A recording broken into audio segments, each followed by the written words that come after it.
Girl, not Tina Lawson said, to the left, everything you liked on that Twitter to the left. Y'all already know what time it is. I got the black V-neck on.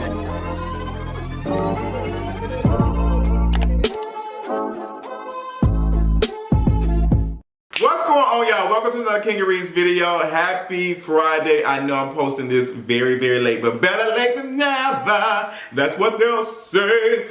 Y'all are probably dragging me after this video I dropped, but you know, it is what it is. But I hope y'all are enjoying y'all day. We got a couple things to get into, child. A couple things that's been going on.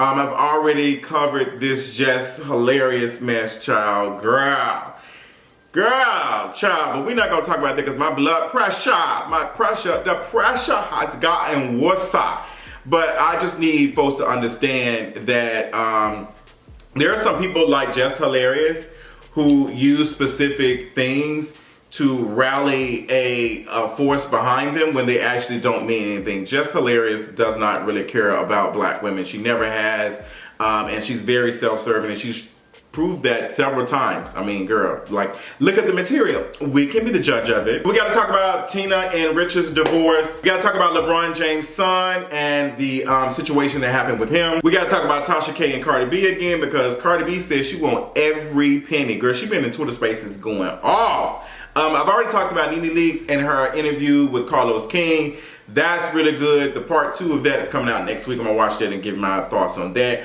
But a possible Real Housewives Atlanta reboot. And Halle is not going anywhere. She's not leaving DDG, so we can move on to the left like Richard did with Tina Knows. Was it Tina Lawson?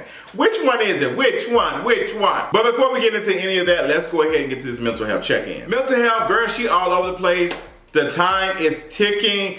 And the pressure is getting here. My birthday is coming up. Oh my gosh. I've never been able to do anything like really in Atlanta. The moment I got financially secured to be able to throw a party or something for myself, girl, COVID happened. And then after COVID, it was impossible. So it was just, oh girl. So I'm putting together something. I'm excited about it. And I'm excited to share y'all, you know, some of the video and some of the stuff I'm doing. But I plan on having a ball. I'm going to see Beyonce on the 12th, and I'm throwing me a little party on the 13th, period. The girls who got the invites, they got the invites, point blank on the period. But yeah, I hope y'all are enjoying y'all day. I don't really have much to add. Like, my mental's been all over the place, girl. It's been a lot going on in my life. It's been a lot. But I'm here making it, trying to do the best that I can with what I got. I'm gonna do the best I can with what I got. But, you know, we out here doing it, child. But let's go ahead and get to the tea for today. The tea for today is y'all need to leave Richard Lawson alone, child. Y'all need to leave Richard Lawson alone. So Tina Lawson has filed for divorce from Richard Lawson. And them folks that went on Twitter and pulled up his Twitter account and went through his likes. And he had likes of him liking porn and whatever, and I'm just like, great, yeah. The girls was calling him out and they was dragging. I'm like, this man is grown. He is grown. Like, girl, not the conservative jumping out on y'all like y'all don't be watching it. I know I do in the morning time. Hello, that's how I gotta get my work, my day started. That's like my alarm clock. You know, not too much, but that's my alarm clock. I gotta go and see what's going on with what cheeks are being collapsed. Period. Shout out, speaking of cheeks clap, we had a time last night on, shout out to the patrons. We had a good time doing the live stream. It was really, really cute and popular to boot. We was kikiing, talking about old music and all the other stuff. Like, girl, y'all had me in a vibe. But child, the likes and stuff with Richard Lawson, child, But folks have been posting old videos and stuff of Tina and Richard. And there was one video where they were doing an interview and she said she had prayed. She said she prayed for a good man, Savannah. And she said, you know, Richard is not perfect by far, but you know, I love things about him. He was like, I'm not perfect. And she said, no, baby, you're not. I love me some Tina. I love me some Mama Tina when she's on it. When Mama Tina's on it, she's on it. Her corny jokes, but yeah, I'm glad that you told that man he's not perfect. But yeah, girl, I don't know what you want me to say. Like, this man was liking porn. I don't know what to say. He's grown. He's an adult. You know, I hate that he had to deactivate his Twitter and he felt ashamed, but it's like, it's normal. Like, I don't know. I don't like it. I don't, because the girls ain't going to see what I like. Like, I'm not liking anything. If anything, I'm bookmarking and stuff. Saving it later for, you know, some alone time. Because, you know, sometimes I get so lonely. Period. Let's move on. Ebro wants Drake to talk about black issues. You need to be talking about black issues. This is what Ebro said. And I'm glad that Drake has not talked about any black issues at all. Like, girl, get somebody else to do it. Drake got a white mama, that's enough. Any black man with a white mama, I can't trust him. I can't trust him. I don't want your thoughts on blackness. I just don't. Now, if your mama black and your daddy white, now we can talk. But girl, if the mama white, the grandma's the baby. Period. But yeah, like, why we won't? I don't want celebrities to be talking about any of these things because a lot of them just don't have the range. A lot of them don't have the range to understand the stuff they're talking about. And it's giving very surface, and it's just, you know, they be going in the wrong direction, wrong road. It just don't be giving. So I don't get that. Speaking of other rappers, let's talk about Fabulous. Fabulous said, girl, y'all girls need to stop rapping about coochie. Y'all, that's all, y'all one-dimensional. Start rapping about coochie. Fabulous the abuser is going to tell us what we should be talking about, what female rappers need to be rapping about. Girl, if you don't go find that tooth and find you some business, before I call the tooth fairy on you, Fabulous. When we need something, we'll ring you. We'll ring you. But Fabulous, please shut up. I didn't get the point of even posting that on Instagram, basically saying that, you know, mainstream female rappers are only talking about certain things. I don't like. There's plenty of other artists and stuff y'all need to listen to. If you want it, it's out there. You want it? I got it. Period. Moving on, girl. What else is there to talk about? Tory Lanez being in jail, girl. They said she ain't doing good. They said she having a rough time. It's a lot going on. He's sick, all this other stuff. And you know what? After watching this, you know, documentary about Shane Sharp Redemption, Shane Sharp, I can't pronounce it. You know, y'all know I be getting tongue-tied. I was watching the Pop Culture Detective, and he was talking about oh my God, Shawshank Redemption. I can't think of the name of it. Shawshank Redemption. I don't know if y'all seen the movie. It's a classic. They named it as one of the most, you know, like the top classic movies in US. Like, it's just, they need to see it. But the Pop Culture Detective did a whole analysis about that and prison, the prison industrial complex, and all of that. It was really good. I ain't gonna lie, y'all. It made me. It kind of. We're seeing stories about people being in prison, doing this extreme heat that we are experiencing this summer, and they're not being treated in the most humane conditions and stuff. And it, you know, when we start thinking about like mass incarceration and black folks making up for 60% of the people incarcerating, but only making up like what, 15-20% of the population. It's not making sense. It's not adding up. So it kind of makes me feel, you know, a little bit sympathy for Tory Lanez. I'm not even gonna hold you. I'll be honest, because I don't know. It's complicated, but I don't think he needs to be treated inhumane. Because I'm thinking about all the other folks who are, you know, incarcerated for very small crimes, very small things. Like, I don't feel, it made me feel a little bit, but he shouldn't be treated inhumane. But he definitely needs to be away from us after that stuff. And, you know, girl, I don't know.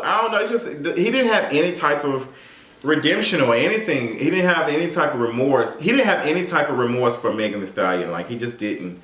But he still doesn't deserve to be treated that type of way. But, girl, I don't know. Like, watch that Pop Culture Detective video on YouTube about Shawshank Redemption. That, when I tell you, the Pop Culture Detective, one of my favorite YouTubers. People ask me what type of YouTube videos I watch. That's the type of videos I watch. I love video analysis videos because I know they take so much time. He's my favorite. Second Thought is my favorite. Fab Socialism is one of my favorite too. There's a couple of folks, like I can just listen to them speak on things while I'm getting ready, and it just informs my knowledge on things, and I really appreciate them because I am a person, I do better hearing than I do better reading things. But I do read when necessary. That's why I'm understanding the conversation and analysis when it comes to talking about gender more than most. Because, girl, some of the responses, some of the things, woo, we got to do better. We got to do better. Let's talk about the possibility of a Real Housewives of Atlanta reboot. It's been rumored. Not really, but Andy Cohen did respond because apparently Real Housewives of New York has been doing good after the reboot. So, and it was asked, girl, would you reboot any other franchise? And he was like, I think that it might be a possibility, seeing the seating chart for Real Housewives of Atlanta, and seeing that the peach holder in the front, in the middle, Candy, is at the end, and how she was not present at all this season.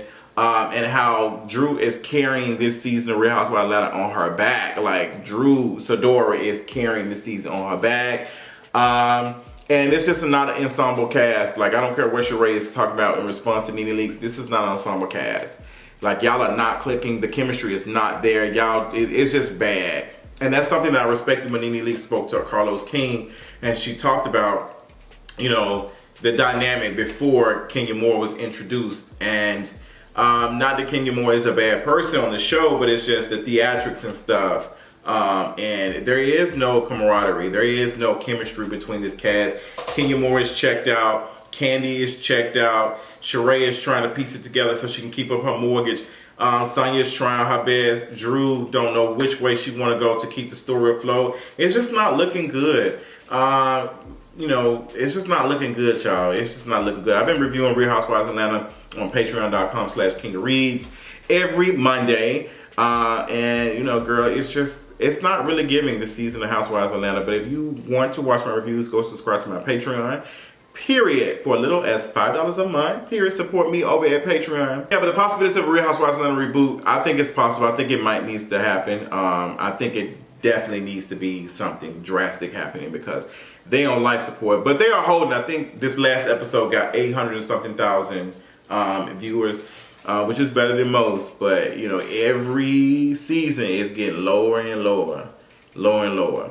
But yeah, let's move on. Let's talk about Tasha K and Cardi B. Cardi B says she is finna subpoena Tasha K's husband.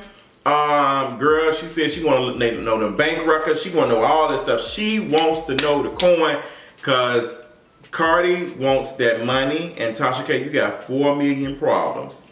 What did T.S. Madison say? Girl, you got 4 million problems over there you need to be taken care of. And I completely agree. You got 4 million problems. And you getting online, you know, trying to drag these folks. And girl, Tasha K, no ma'am. But what's funny about all of this is, and I watched T.S. Madison go in and drag the everlasting life out of Tasha K. But I love me some T.S. Madison, but I will say this. This is the second time that T.S. Madison had to drag somebody that we have told her to kind of like, hey girl, she's not a good person. This is the second time. And I think T.S. Madison means well. I think she's a very sweet and loving person. I've met her and had conversations with her. I've met her and had several conversations with her. She's very loving. She's very caring. And she sees the good in people. But sometimes when folks tell you, because we told her, like, hey girl, doing an interview with Tasha K, it's not giving. She did the interview with Tasha K and da-da-da-da. And, you know, girl, like now she, like these folks, I did an interview with Tasha K back, I think that was in 2018? I think that was 2018. And girl, once I saw that she wasn't stopping saying the things about Cardi B and she was continuing on with her transphobia and being transphobic, I was like, girl, I can't do this. I'm one of the folks, our politics has to, like, I'm not gonna be sitting next to nobody like that. I can't do it. Y'all gonna stress me out. Like, I can't do it. Like, I'm sitting here living with HIV. You sitting here making derogatory comments about the possibility of this woman having herpes or STI and it's not even true. Like, I don't want to be sitting next to nobody like that. I don't want to be sitting next to somebody like that. So she's making her children's life a living hell. she's making her children life and her husband life a living hell. And girls, so put the mic down. Put the mic down, sister. Girl, I couldn't imagine. I couldn't imagine still talking and owing somebody $4 million. I couldn't imagine. Girl, you got guts. I'll say that. But you know what, girl? I guess you got to keep the charade up, because that's what's going to try to pay the bills, child. But it is what it is, honey. Hate that for you, sister. So let's move on to other DDG and Halle, girl. DDG been taking shots at Halle, saying stuff on social media and music and stuff. And once again, it's a picture of them still together. She ain't going nowhere. Let it go. Let it go. Let it go. She not going nowhere. The pain must be good. The loving must be good. Maybe they're just doing this for shock value. Maybe that's what's going on. But who cares? Like, does it really matter? Does it really matter? To be honest, child, I just don't really care, to be honest. Let's move on. Let's talk about LeBron James. LeBron James' son, unfortunately, Bronny, suffered a cardiac arrest while, doing practice. And he's doing better now. He's in recovery. He's resting. He's out of the hospital. But as soon as the story dropped, you had a massive amount of people hop online and come up with these COVID conspiracies and all these things. And all you had to do was do some simple research. Do your Googles. Every day at 10, you got to get on your Zoom. Every day at 10. And if you look up, a lot of high school athletes across the country experience this, suffer from this. Like, it is happening a lot, even before COVID. So folks saying, oh, I bet it was a shot, da da da. I'm confused at how folks are sitting here and saying that the vaccine is causing these things, and not thinking about the millions of people who have had experienced COVID, a disease, a virus that we're still learning about. We're still learning the side effects 3 years later about it. We've seen stories and heard people who've had COVID and shared that some things changed for them later on, like some things did not come back. So it's just very wild to me that people don't think that COVID plays a significant role in some things like that, but it's the vaccine. I don't know. Somebody had tweeted the other day and said, girl, y'all have conspiracy theories for everything except Christianity. When I tell you, that's right up my alley. Like, there's no conspiracy theory with that, and I wonder why. Control. But yeah, I'm glad that Bronny is doing better. I'm wishing him and his family well, and I hope he's getting his rest. And the conversation about will he be able to play, I don't think it's necessary right now. I don't see how folks, the sports fanatics, they out here already doing all type of wild things. And it's really sad. Moving on, I was listening to Cardi in a Twitter space, and she was going hammer about some of these fans. She said, girl, some of y'all not even fans of me, but y'all do more than my fans. Like, she was dragging it. She was going in. She shared a picture of her and Offset. They working on a single. They got a single coming out. We saw a clip of the music video, or whatever it's supposed to be. It's a song. And she, in the video, was calling Taraji. It was giving baby boy reference. And she had talked to her. Somebody said, girl, he doing all this stuff and he ain't treating me right. I need to leave. It was cute. It was giving the things. And the single's probably out now. Y'all probably have heard it. And people were responding to her and saying, hey, girl, it's been 5 years where the album at. Da, da, da. She was clapping back. She was upset. Cardi, put Twitter down, girl. I keep saying that. Keep the phone down. Like, say your piece and move on. You're not going to win these folks over. But she was chewing the girls up. She was chewing some fans up. She was chewing some bloggers up. She was going in. She was like, girl, y'all have made millions off of my name. And she wasn't lying. Some folks have made money off. I wouldn't say millions. I wouldn't say millions, but I would say they've made some money talking about her. And now they owe her millions. Imagine that. Oh, girl, now I was about to sing that song, child. I'm glad I caught myself. Ooh, girl, ooh. The spirit, let it go. Let it go. I think that's everything that has happened. I think that's everything I want to give my commentary on. I appreciate y'all. I hope y'all are having a fabulous Friday, Saturday, whenever y'all are watching this video. Until next time, I'll talk y'all later. Bye.